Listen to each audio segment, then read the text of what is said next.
ഒരു രാജ്യം ഒരു തിരഞ്ഞെടുപ്പ്, ഒരു രാജ്യം ഒരു നിയമം, ഒരു രാജ്യം ഒരു ഭാഷ, ഒരു രാജ്യം ഒരു മതം. ഈ രാജ്യത്ത് രണ്ട് ജനതയുണ്ട് എന്ന് RSS സങ്കല്പിച്ചിട്ടുണ്ട്, അവർ പ്രഖ്യാപിച്ചിട്ടുണ്ട്. ഒന്ന് ഹിന്ദുവും മറ്റൊന്ന് ഹിന്ദു ഇതരരുമാണ്. അതിൽ മുസ്ലിങ്ങളും ക്രിസ്ത്യാനികളും കമ്മ്യൂണിസ്റ്റുകളും പെടും. അത് വിചാരധാര പറയുന്നുണ്ട്. അതുകൊണ്ട് അവരെ ശുദ്ധീകരണം ചെയ്ത് ഹിന്ദു ആക്കുകയോ മുസ്ലിങ്ങളെ രാജ്യത്ത് നിന്ന് പുറത്താക്കുകയോ ചെയ്തുകൊണ്ട് ഹിന്ദു രാഷ്ട്രം സ്ഥാപിച്ച് ഒരു രാജ്യം ഒരൊറ്റ ജനത എന്ന മുദ്രാവാക്യം പൂർത്തിയാക്കാൻ വേണ്ടിയിട്ടാണ് RSS പ്രവർത്തിക്കുന്നത്. എന്നാൽ RSSന് ഹിന്ദു രാഷ്ട്രം സ്ഥാപിക്കാൻ വേണ്ടി ഒരു RSSകാരന് ഒന്നിലധികം സംസ്ഥാനങ്ങളിൽ ഒന്നിലധികം വോട്ട് എന്ന സിദ്ധാന്തം ജനാധിപത്യത്തിലൂടെ നടപ്പാക്കുക. 2019 2024 ഒരു RSSകാരന് ഒന്നിലധികം വോട്ട് എന്ന തത്വം രാജ്യത്ത് നടപ്പാക്കി വരികയാണ്.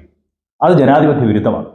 അങ്ങനെയാണ് സുരേഷ് ഗോപിയൊക്കെ ഇവിടെ ജയിച്ചു പോയത്. സുരേഷ് ഗോപിയുടെ വിജയത്തിന് വേണ്ടിയിട്ട് കള്ള വോട്ടുകൾ വ്യാപകമായി തൃശ്ശൂരിൽ ചേർത്തു എന്നുള്ള വാർത്തകൾ വന്നുകൊണ്ടിരിക്കുന്നു. ഈ സന്ദർഭത്തിൽ സുരേഷ് ഗോപിയെ കാണാനില്ല എന്ന മറ്റൊരു വാർത്ത വേറെ ഉണ്ട്. ഏതായാലും തലയിൽ കൊണ്ടിട്ട് എവിടെയെങ്കിലുമൊക്കെ പോയി കിടക്കാതെ മലയാളി എന്ന ആത്മാഭിമാനം ഉയർത്തിപ്പിടിച്ച് സുരേഷ് ഗോപിക്ക് ചെയ്യാൻ പറ്റിയ ഏറ്റവും നല്ല കാര്യം എന്ന് പറയുന്നത് അന്തസ്സായി MP സ്ഥാനം രാജിവെച്ചിട്ട് പറ്റുമെങ്കിൽ ജനാധിപത്യത്തിൽ കൃത്യമായ വോട്ടർ പട്ടിക വെച്ചുകൊണ്ട് ഒരു തെരഞ്ഞെടുപ്പ് തൃശ്ശൂരിൽ നടത്തി വിജയിച്ചു വരാൻ വേണ്ടിയുള്ള ശ്രമമാണ് സുരേഷ് ഗോപി നടത്തേണ്ടത്. ഒരു വ്യാജ MP ആയി പാർലമെന്റിൽ ഇരിക്കാൻ, ഒരു വ്യാജ മന്ത്രിയായി പ്രവർത്തിക്കാൻ സുരേഷ് ഗോപിക്ക് നാണോമാനം ഉണ്ടോ എന്നത് ഇനി കണ്ടറിയേണ്ട കാര്യമാണ്. ഏതായാലും നമുക്ക് കാത്തിരിക്കാം.